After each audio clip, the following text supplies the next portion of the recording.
السلام علیکم ناظرین، میں محمد اسلم حسین سیاست کی عالمی خبروں میں آپ سب کا استقبال کرتا ہوں۔ OIC سیکریٹریٹ کی طرف سے جاری کردہ بیان کے بارے میں میڈیا کے سوالات کا جواب دیتے ہوئے ہندوستان کے وزارت خارجہ کے ترجمان ارندم باگچی نے کہا، ہم آج OIC سیکریٹریٹ کی طرف سے بھارت کے حوالے سے جاری کردہ بیان کی شدید مذمت کرتے ہیں۔ یہ ان کی فرقہ ذہنیت اور بھارت مخالف ایجنڈے کی ایک اور مثال ہے۔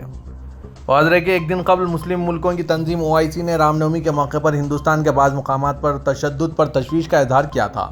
اس سے قبل بھی ہندوستان میں اقلیتوں بالخصوص مسلمانوں کے ساتھ رواں سلوک پر OIC نے تشویش کا اظہار کیا تھا۔ ارندم باگچی نے مزید کہا، OIC صرف بھارت مخالف قوتوں کی طرف سے مسلسل جوڑ توڑ سے اپنی ساکھ کو نقصان پہنچاتی ہے۔ برطانوی ہندو مروگیشورن سبی سبرامنیم کو برطانیہ کے رائل ایئر فورس کا وارنٹ آفیسر مقرر کیا گیا ہے۔ فضائی جنگ اور خلائی فورس نے آج چاشمبے کو یہ اعلان کیا۔ اپنے نئے کردار میں سبرامنیم فضائیہ کے سربراہ کو RAF کے ایئر مین اور ایئر وومن سے متعلق معاملات پر مشورہ دیں گے۔ وہ وارنٹ آفیسر جیک ایلپٹ کی جگہ لیتے ہیں۔ سبرامنیم نے ایک بیان میں کہا، میں اس عہدے کے ساتھ آنے والی ذمہ داریوں کو خاص طور پر نان کمیشنڈ کیڈر کے ترجمان کے طور پر کام کرنے کے لیے بے چین ہوں۔ اپنے پورے کیریئر کے دوران مجھے برطانیہ کی افواج کی مختلف شاخوں بشمول آرمی اور نیوی کے ساتھیوں کے ساتھ مختلف کرداروں میں کام کرنے کا اعزاز حاصل ہوا ہے۔ جانسن اینڈ جانسن، جو امریکہ کی سب سے بڑی دواساز کمپنیوں میں سے ایک ہے، اس نے آج برسوں پرانے مقدمے کو ختم کرنے کے لیے 890 ملین امریکی ڈالر 73,000 کروڑ روپے کی پیشکش کی ہے، جس میں دعویٰ کیا گیا تھا کہ جانسن اینڈ جانسن کی ٹیلی کام پاؤڈر مصنوعات کینسر کا سبب بنتی ہے۔ نیو جرسی میں مقیم کمپنی کا کہنا ہے کہ مجوزہ تصفیہ، جو دیوالیہ پن کی عدالت کی منظوری سے مشروط ہے، کاسمیٹک ٹاک قانونی چارہ جوئی سے پیدا ہونے والے تمام دعووں کو یکساں طور پر مؤثر طریقے سے حل کرے گا۔ اگر تصفیے کو عدالت اور مدعوین کی اکثریت سے منظور کر لیا جاتا ہے تو 890 ملین ڈالر کی تصفیہ امریکہ میں اب تک کی سب سے بڑی تصفیے میں سے ایک ہوگی۔ امریکی ایوان نمائندگان کے ایک وفد نے یوکرین کا دورہ کیا اور صدر زیلنسکی سے ملاقات کی۔ ایوان کی انٹیلیجنس کمیٹی کے اسپیکر ریپبلکن مائک ٹرنر نے اپنی ٹویٹ میں لکھا ہے کہ انہوں نے ایک وفد کے ساتھ یوکرین کے دارالحکومت کیف کا دورہ کیا اور زیلنسکی سے ملاقات کی۔ انہوں نے زور دیتے ہوئے کہا کہ ریپبلکن اور ڈیموکریٹک پارٹی روس کے خلاف مداخلت میں یوکرین سے تعاون کو جاری رکھے گی۔ روس کے نائب وزیر خارجہ سرگئی ریاکوف نے کہا ہے کہ ہم امریکہ کے ساتھ اختلافات کے شدید ترین مرحلے میں ہیں۔ انہوں نے ایک ریڈیو کے لیے انٹرویو میں روس اور امریکہ کے باہمی تعلقات میں شدید تناؤ کی طرف اشارہ کیا اور کہا ہے کہ حال حاضر میں ہم امریکہ کے ساتھ اختلافات کے شدید ترین مرحلے میں ہیں اور امریکہ انتظامیہ کے مختلف حوالوں سے روس کے ساتھ ہائبرڈ جنگ میں براہ راست شامل ہونے کا مشاہدہ کر رہے ہیں۔ سعودی ولی عہد شہزادہ محمد بن سلمان کی سربراہی میں کابینہ کا اجلاس منعقد ہوا ہے۔ سعودی پریسیڈنسی کے مطابق جدہ کے قصر السلام میں منعقدہ کابینہ اجلاس میں ملکی اور بین الاقوامی معاملات پر غور و خوض کیا گیا اور متعدد اہم فیصلے کیے گئے ہیں۔ اجلاس کے آغاز میں ارکان کو شاہ سلمان کو امارات کے صدر شیخ محمد بن زائد اور جبوتی کے صدر کی طرف سے وصول ہوئے پیغامات کے علاوہ ولی عہد شہزادہ محمد بن سلمان اور مصری صدر عبد الفتاح السیسی سے ملاقات کے متعلق آگاہ کیا گیا۔ کابینہ نے خطے کے تازہ ترین حالات کے علاوہ بعض اہم بین الاقوامی امور کا جائزہ لیا اور مشرق وسطیٰ کی سلامتی اور استحکام پر زور دیا۔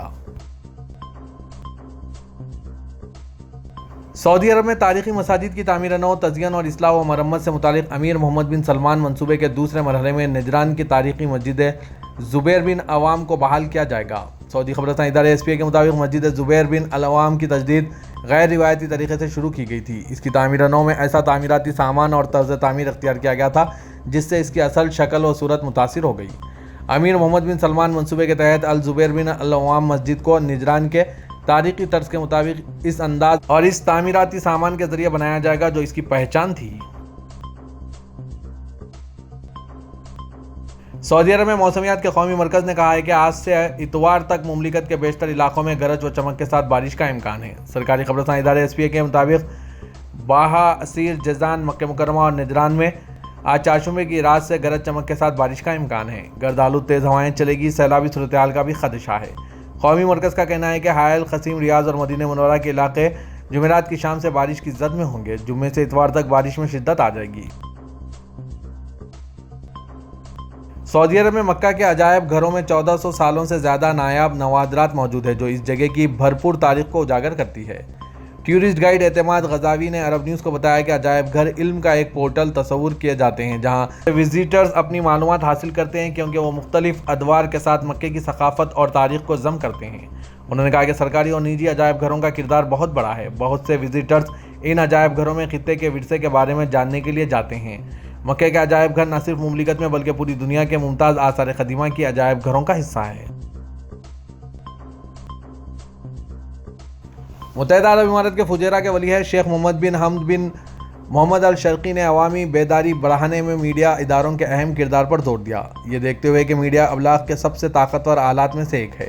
انہوں نے یہ باتیں محمد بن حمد الشرقی مجلس کے تیسرے لیکچر میں شرکت کرتے ہوئے کہی، جو ایمریٹس نیوز ایجنسی کے director general Muhammad Jalal Al Raisi نے پیش کیا تھا۔ Emirates news agency establishment and development کے عنوان سے لیکچر میں شیخ انجینئر نے شرکت کی۔ محمد بن حمد بن سیف الشرقی فجیرہ میں ای گورنمنٹ کے سربراہ اور شیخ عبداللہ بن حمد بن سیف شرفی ہے۔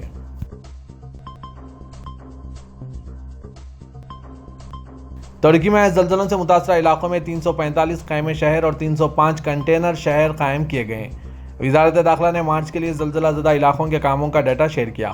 اس کے مطابق زلزلے سے متاثرہ 8 صوبوں کے 345 خیمے شہروں میں 6553 خیمے لگائے گئے ہیں۔ خیموں میں رہنے والوں کی تعداد 2,62,212 ہے۔ 10 صوبوں میں جہاں 305 کنٹینر شہر ہیں، 1,32,447 کنٹینرز میں سے 49,202 کنٹینرز کے قیام کا منصوبہ بنایا گیا ہے۔ پاکستان کے وزیر اعظم شہباز شریف نے پنجاب میں الیکشن کروانے کے حوالے سے سپریم کورٹ کے فیصلے پر تنقید کرتے ہوئے کہا کہ اس طرح کا کھلواڑ پہلے کبھی دیکھنے میں نہیں آیا۔ آنکھ نے اس سے پہلے ایسا بھیانک منظر نہیں دیکھا۔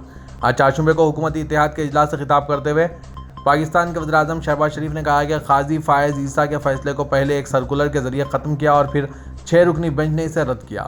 اجلاس کے شرکاء سے خطاب کرتے ہوئے ان کا کہنا تھا کہ سپریم کورٹ کا جو فیصلہ آیا وہ آپ سب کے سامنے ہے۔ 3 رکنی بینچ نے فل کورٹ کی استدعا کو رد کر دیا، 4-3 کے فیصلے کے بارے میں کوئی بات نہ کی۔